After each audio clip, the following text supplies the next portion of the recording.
welcome to Behind the Bar with Steve. How the hell are you doing? This is episode 48, and on today's episode, we're bringing back a good one, a good segment.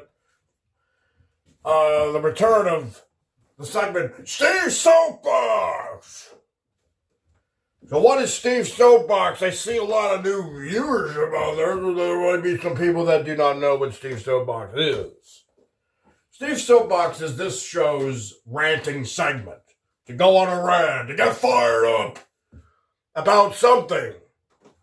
When we have a problem. When we have a big problem and it needs to be addressed. My exceptions are politics. I don't do politics as to not make the show divisive. But when I find something that really ticks me off, takes it to another level, we gotta go on a rant about it, and that's why we have Steve's Soapbox to get fired up. What are we to be fired up about? This is gonna tie into my other segments that we do here and Behind the Bar with Steve, and that's bourbon and horse racing. But this is Steve's Soapbox, but it's about the horse racing here. Every year I like to get into a little bit of the horse racing. I did a little bit of something about the Kentucky Derby. We're moving our way forward to the Preakness. And we have ourselves a big problem down there in the horse racing world. You know, the astronauts say, Houston, we have a problem. I say, Maryland, we have a problem. Maybe a bit of Kentucky too. Whoever's organizing this stuff. We're gonna get into who's organizing this stuff and who will be held responsible for these problems. We need to pour ourselves a bourbon because we're really gonna get into it. Kentucky Derby winner bows out of the Preakness again. A second year in a row, trend now is in full effect. We now have a trend.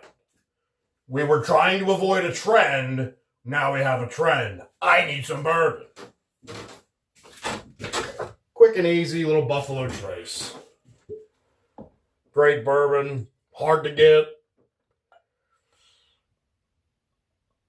Not as hard as it used to be. I'm just seeing it float around a little now.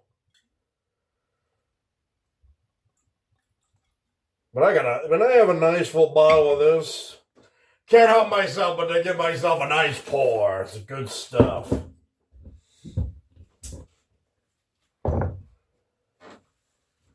We'll just crush it neat today. Crush it neat. Out of a Glencairn glass. Nice way to have bourbon.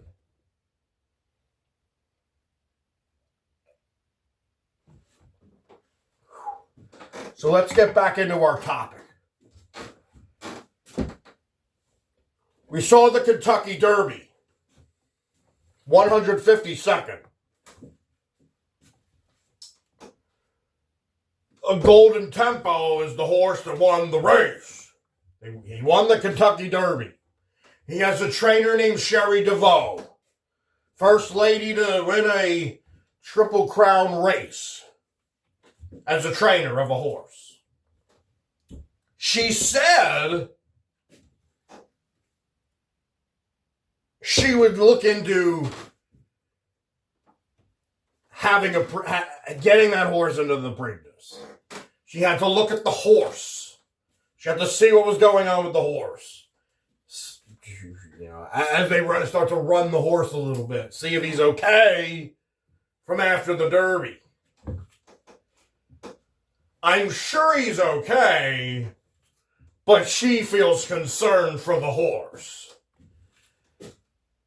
I understand the importance of the Triple Crown and tradition, but I care about the horse. Well, of course you do. I understand. However, around here we got tradition. Around here we have racing excitement. We have excitement for the sport. We have demands from this sport.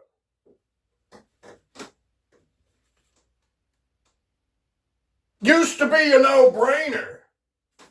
Horses run for the crown. 3 races. And people are deciding to skip it. Now it's becoming year after year. Trend is in session. The trend is set.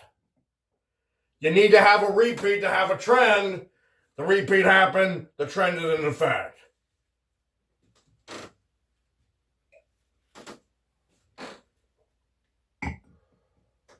Sherry DeVoe pulled that golden tempo from the race. She did it.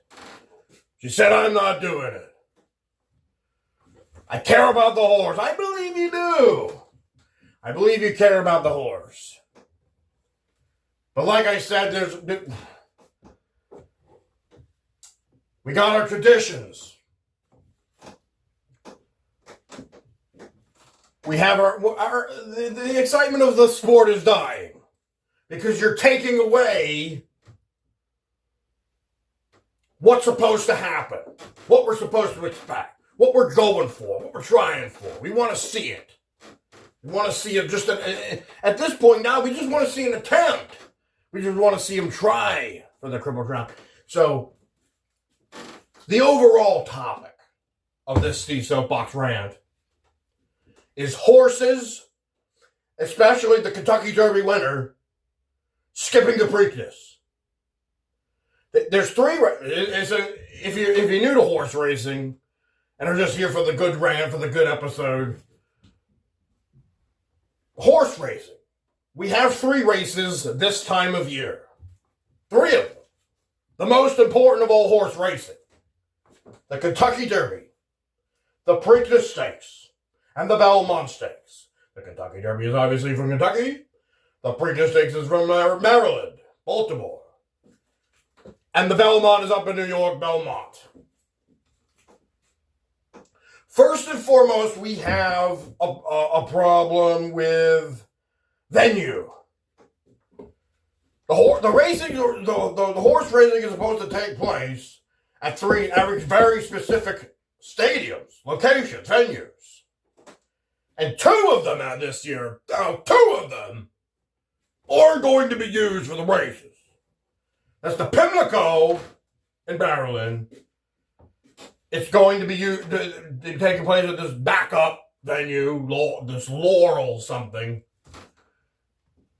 Park or something. And then up in Belmont, their backup venue is Saratoga Raceway. But it's supposed to be out in Belmont, Long Island, at the Belmont.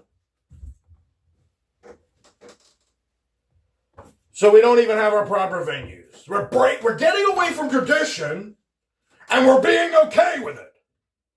We're becoming to accept it. That we're just giving away our traditions. Now, they want to upgrade the stadiums, okay, but you did it right in the season. And you were supposed to be done with Belmont last year.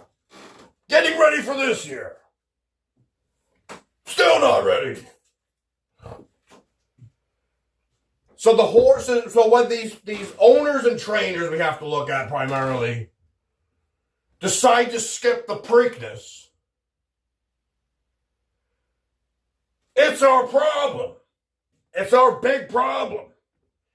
And this year, it's not just the Kentucky Derby winner.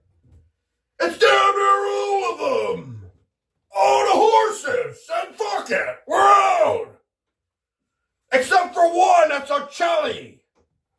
They're going to run Ocelli in the Preakness. He was from the Kentucky Derby, the only horse from the Kentucky Derby. The Derby winner's out, and all these other horses are out. If you're a horse racing fan, prior to the Kentucky Derby, you may want to know a little bit about the horses that are going to be in it, especially if you're a gambling man. Especially if you want to make some money from this stuff. You want to get to know these horses. See what their odds are, but also get to know them and get to see what they hear about what they're doing a little bit. You're getting to know all these horses. you're getting attached to maybe a particular horse, especially if you're going to put some money down. And then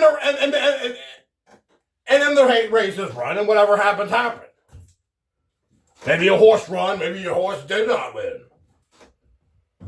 But now you know all these horses, and you know that there's 3 races to be ran here. But then the Preakness comes around. Now we gotta get to know all these other horses that weren't even in the Derby. So these are all, like, what, replacement players? These backup players? Well, they're scrapping together all these horses. Horses that weren't even in the Derby. Should still be a good race, but it's not as exciting. The drama's not there. So that's our problem. Derby winner especially, skipping the Preakness, and then wanting to run the Belmont, having that as an option. Run the Belmont. There's our problem. Here's what we're getting into. The next step is to find those accountable and rip their heads off, metaphorically speaking. Just give them hell. They're not getting enough hell. In the horse racing world, they're so soft. They're so soft. Don't offend the trainer. Don't offend these horses. They're all the owners, the horses' owners. Don't offend the horses' owners. Because, why not? There are millions of dollars in their pockets. Millions, a lot of money. And that's what, and that's where people talk about, well, you don't care about the horse. You don't care about these horses. They care about these horses. Okay, we care about the horses, but this is part of the grind. This is part of it. The Triple Crown winner, it's hard to do. Only 13 have done it. In 150 plus years, only 13 have done it.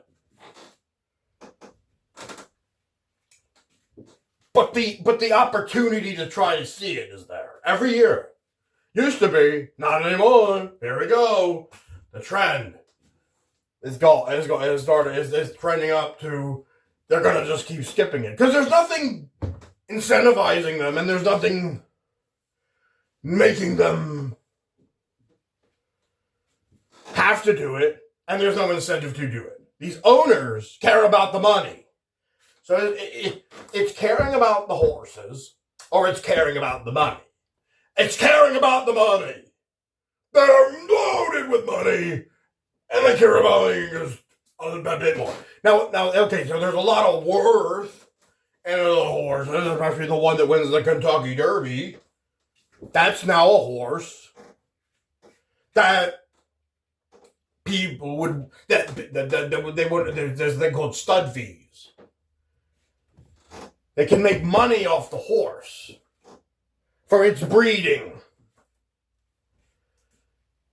People pay them money to give it to their mares so they can breed the next future good racing horse for thoroughbred racing. It's what it's all about, and it's all about money. So the first target here is these owners. Making it about the money. It's all about the money. They're lost investment. They would have a lost investment. They're worried about a lost investment. Because it's kind of a risk. It's becoming a risk. But that's part of the game. Was to take that risk. Because if you get yourself a Triple Crown winner, the stud fees go up exponentially. But just having the Kentucky Derby winner is still a good amount of money. They want to have that money, protect their horse, protect their investment. Oh, we'll just skip the Preakness.